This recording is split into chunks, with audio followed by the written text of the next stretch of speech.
All right, so like I was saying, we were working on the eyes last class after you finished up your white charcoal. So make sure that you have found that full border of 6s where it matches the gray tone of the paper to know where that gray tone edge should be for all of your white borders. So anytime you add white, you look for where it transitions to a 6 so that you know where to fade your white out. Once you've done that, and once you've gone through and added your eyes, and remember that we are going super slow with each of these features, so you should take about a class period for both of your eyes. Like, you should go so slowly to make sure that you are copying the picture as closely as you can. That just takes a lot of time. Now, next I'm going to show you the demonstration for the nose, and I want to remind you of what we saw in our lesson guide and what we did for our practice, where we added just like this small actual shape of the nostril, and quite often it's common to see young artists do the top line very clearly, but not to add the bottom line as darkly. And so I think that that's something I just wanted to mention, that that's a pretty common mistake for students, is to not add that bottom edge of the nostril. So we're going to come in and add a small amount of black, and the rest is going to be created with our blending stump. So we're going to have our photo directly next to us. I'm going to fold it so that it is as close to the nose as I can get it, just right on the nose. That's a phrase. Okay, anyway, so we're putting this just right next to it so that I can truly see if I'm matching this picture or not. So I'm going to start by lining this edge with black. I'm looking back and forth between these two pictures to make sure that I'm really copying what I see instead of what my brain thinks it sees. So I'm just kind of coming through right now and adding just this small portion of black. I tried to note that there's like a gap between the bottom of the nostril and the bottom of this nostril hood, which is what that round part is called. Now I'm going to come over here and we're adding in just this little sliver of black for that nostril, and then it's going to drop down just slightly right through here. And we've got that little border. And then the rest, I believe, is going to be primarily done with our blending stump. So let's switch over. I'm going to clean off my blending stump on just a random piece of paper to make sure I don't start off too dark, because you are sharing these with your peers. You don't know what is going to be on that blending stump, so always clean it first. I am also going to erase the outside edge line of where I put my values transitioned. So I told you to do that for a specific reason. We want those lines so that we know where to end it, but we also want to fade out smoothly. So I just lightened it up a bit before I started doing all of the work for my value.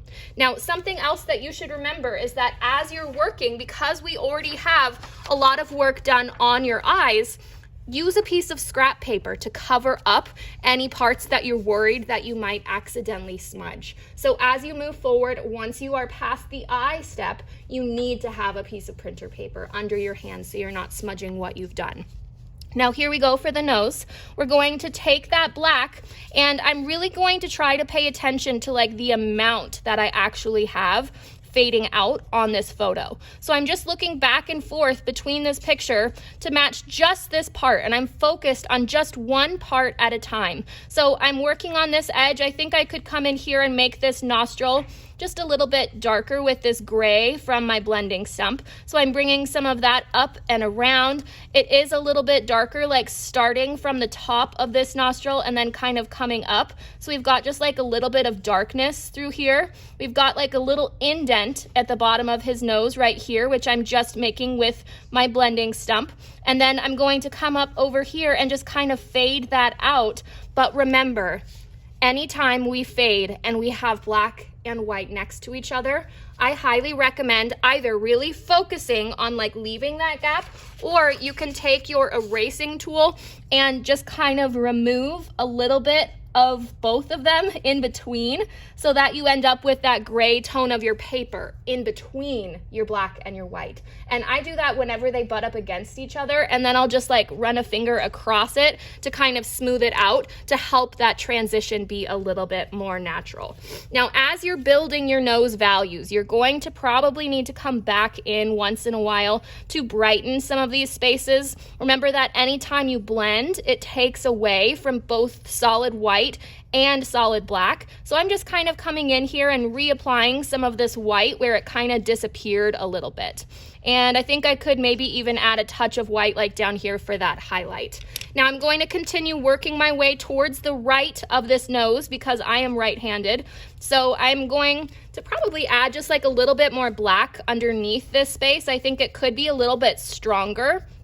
And there are two problems that students face when they're working on charcoal drawings like this. The first is that they go too light.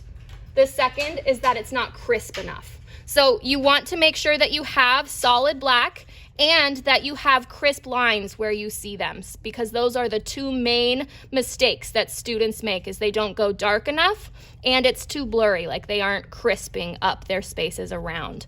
So now I'm going to come in and add just like this little bit of value, like on the top of this nostril. We've got this nostril like wrapping around just slightly, and maybe like adding in a little bit more of this shadow. Now I have some work to do. I would go back through and like continue building these values, maybe erasing some of this white right here and bringing that down just a little bit. But you can kind of see it's just a slow progression of like working back and forth with that black, the white, and then bringing in your eraser. Now, I would like to also show you the mouth because it's going to be just a fairly quick one. I am going to start with my black, and remember that for the mouth as well, we start with a small amount of black from the charcoal. We're going to blend it out with our blending stump, and then the final layer is to come in and add our highlights and texture with our white charcoal pencil. So I'm going to start on the edge of this mouth.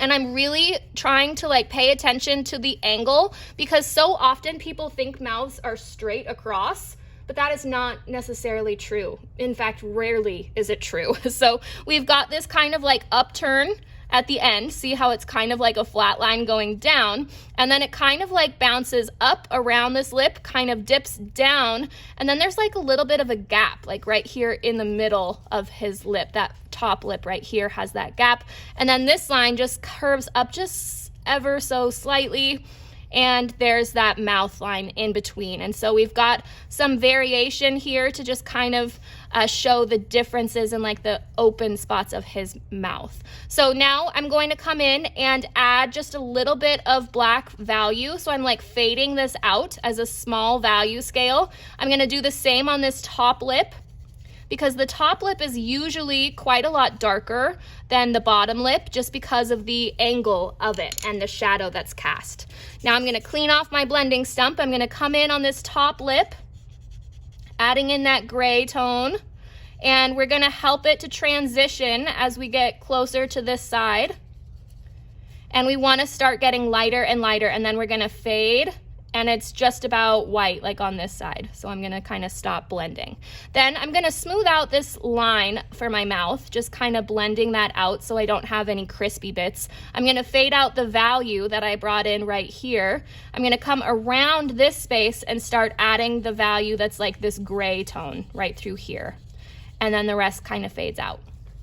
Now, we're going to come back in with our white to add our texture. I'm going to line the bottom edge of this lip right here with white as it like lifts into this space. I'm going to come in and add like a couple individual lines and marks through here. So I'm just like kind of using scratchier texture in this space. I'm going to brighten the lip right through here so that it's a bit more solid.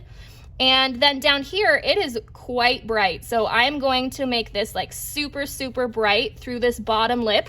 I'm going to take my blending stump, and now I'm going to pull some lines out into this space, just very, very soft and subtle with the point of it rather than the side to like help get those individual lines.